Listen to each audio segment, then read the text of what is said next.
سب سے پہلے آپ تمام ناظرین کو ہمارا سلام، اس کے بعد ہم پیش کریں گے تصوف کی روشنی میں اپنا کلام۔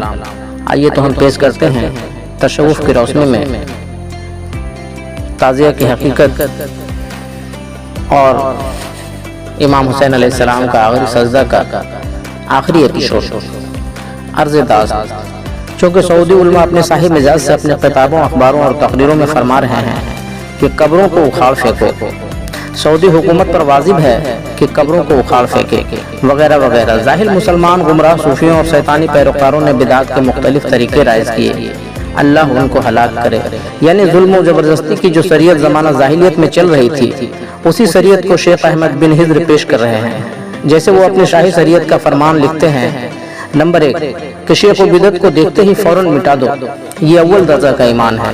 نمبر 2 اگر فوراً مٹا دینے کی طاقت نہیں ہے تو اس پر لعنت ملامت کرو، مگر یہ دوسرے نمبر کا ایمان ہے۔ نمبر 3 کاش اتنی بھی طاقت نہیں ہے تو دل سے برا سمجھو، مگر یہ ایمان بالکل کمزور درجہ کا ہوگا۔ پس زور و زبردستی کی بنائی ہوئی ایسی شریعت اسلامی شریعت نہیں، مگر اموی ذہنیت بادشاہوں نے ایسی سرانگیز شریعت کتابوں میں لکھوا دیا کہ یہ اسلامی شریعت ہے۔ نعوذ باللہ۔ میں جس سے چند مسلم حکمراں گمراہ ہوئے کہ شرک و بدعت مٹانے کے خیال سے غیر مذہب کے عبادت گاہوں کو بزور طاقت مشمار کر کے اور اس پر مسجدیں تعمیر کرا دی، اور اب قبروں اور مزاروں کو مشمار کر کے اس پر مسجدیں تعمیر کرنا چاہتے ہیں، صرف خدا اور نماز باقی رہے۔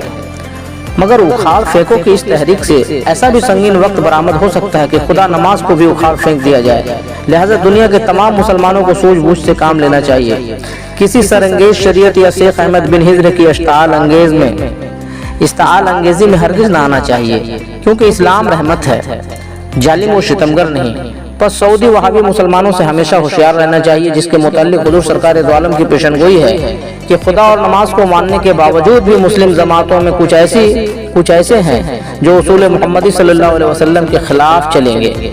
جیسے حذیفہ بن یمان سے روایت ہے کہ میں نے عرض کیا، یا رسول اللہ، ہم جاہلیت اور برائی میں تھے، اللہ تعالیٰ نے ہمارے لیے خیر بھیجا ہے، تو کیا اس خیر کے بعد بھی کوئی شر ہوگا؟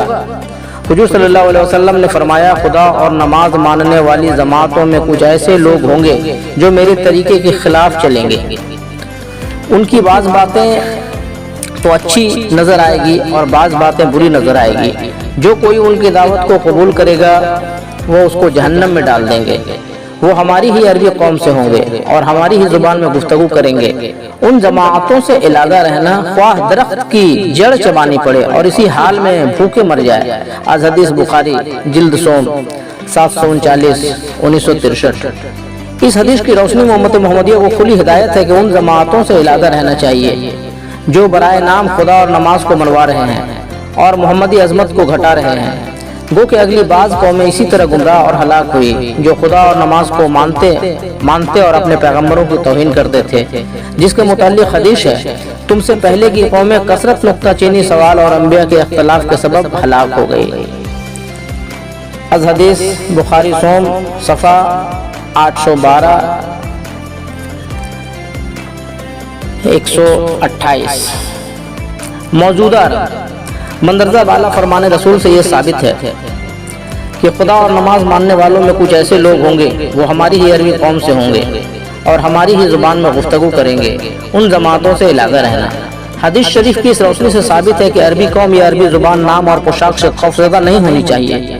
جیسے حضور سرکار دو عالم نے فرمایا ہے، عربی کو عزمی پر کوئی فضیلت نہیں، نہ گورے کو کالے پر فضیلت ہے، اور فرمایا عرب کے جاہلیت شہرت یافتہ ہے مگر ہند کی آب و ہوا خوشگوار ہے، اور فرمایا میں عرب میں ہوں مگر عرب مجھ میں نہیں، البتہ میں ہند میں نہیں مگر ہند مجھ میں ہے، اور فرمایا میری باتیں ان تک پہنچا دو جو یہاں موجود نہیں، کیونکہ بشا اوقات ایسا بھی ہوتا ہے کہ جو بات حاضر نہیں سمجھ پاتا ہے اس بات کو غیر حاضر سن کر ہی سمجھ لیتا ہے، اور فرمایا ضرورت پڑے تو حصول علم کے لیے چین بھی جا سکتے ہو۔ چونکہ حضور سرکار دو عالم نے ان اشارات سے اپنی امت کو آگاہ فرمایا کہ محض عرب کے نام سے خوفزدہ اور گمراہ نہ ہو جانا، کہ عرب والے بڑے ہی علم و ایمان والے ہیں، نعوذ باللہ۔ البتہ علم و ایمان میں جو فضیلت بیرونی عرب خصوصاً ہند والوں کو ہے وہ عرب والوں کو نہیں، جس کا پس منظر اس طرح دیکھا گیا۔ عرب والوں نے رحمت عالم پیغمبر کی زندگی ازیرن کر دی، عرب والوں نے بزور تلوار آل رسول کو قتل خون کیا، اور اہل عرب ہی بزور قلم فرمان رسول کی تردید کر رہے ہیں، اور اب اہل عرب ہی بزور طاقت قبر رسول اور گنبد خضرا کو مشمار و منہدم کرنا چاہتے ہیں، جو ازہری من الشمس ہے، حرف آخر۔ اسلام کے قریب جاہلیت بھی ہمیشہ سے ہے، جیسے روشنی کے قریب ہی اندھیرا رہتا ہے۔ روشنی پر عمل درآمد کرنا اسلام ہے اور اندھیرا پر عمل درآمد کرنا جاہلیت ہے۔ مثال کے طور پر سجدہ اول کو تسلیم کرنا اسلام تھا اور سجدہ اول سے انکار کرنا جاہلیت تھی۔ اسی طرح آخری سجدہ کو تسلیم کرنا اسلامی روشنی ہے اور انکار کرنا جاہلیت کا اندھیرا ہے۔ مگر زمانہ آخر میں دجالوں کذابوں قول کے مطابق بنو امیہ اور بنو تیمیہ سے ماخوذ سعودیہ وہابیہ حضرات اسی دجالوں اور کذابوں کے مرکے ہیں اور اپنے جھوٹ و فریب کو اسلام کہہ کر انسانیت میں اندھیرا پھیلا رہے ہیں۔ البتہ امت محمدیہ کے لیے دونوں سجدے لازم و ملزوم ہیں۔ شمع نیازی، جہانگیر منزل، حیدر مئو، گونڈا اودھ، صلی اللہ علیہ یا محمد۔ ہاں تو ناظرین، آج محرم شریف کی 17 تاریخ ہے اور آج تصوف کی روشنی میں پیش کیے جا رہے اسلام کی حقیقت کا 60واں ایپیسوڈ ہے، جس میں تمام اہل حسین اور تمام ناظرین کو ہم بتا دینا چاہتے ہیں کہ یوٹیوب میں نیازی ٹی وی پر بروئے تصوف تعزیہ کی حقیقت اور امام حسین علیہ السلام کا سرزمین کربلا پر آخری سجدہ پر روشنی ڈالی گئی ہے۔ آپ تمام اہل حسین محمدی بھائیوں کے لیے یہ ایک کامل صوفی سنت حضور سمن نیازی کا عطا کیا ہوا انمول تحفہ ہے۔ آپ حضرات اسے ضرور سماعت کریں۔ ایپیسوڈ نمبر 10 سے لے کر ایپیسوڈ نمبر 60 تک تعزیہ کی حقیقت اور امام حسین علیہ السلام کا آخری سجدہ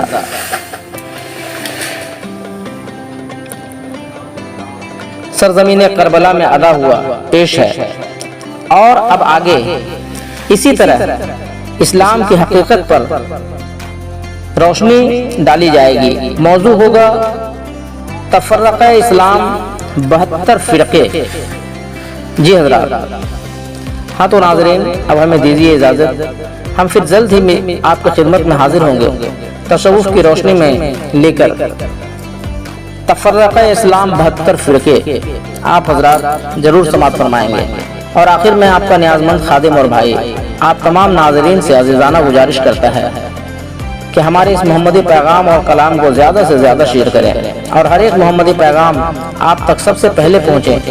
اس کے لیے اپنے محمدی چینل کو ضرور سبسکرائب کر لیں، اور جب یہ ہمارا محمدی پیغام اور کلام آپ کے دل میں اتر جائے تو کمنٹ میں لبیک یا حسین لکھ کر حسینی فیض حاصل کر لیں اور عقیدت و محبت میں ڈوب کر پڑھیں۔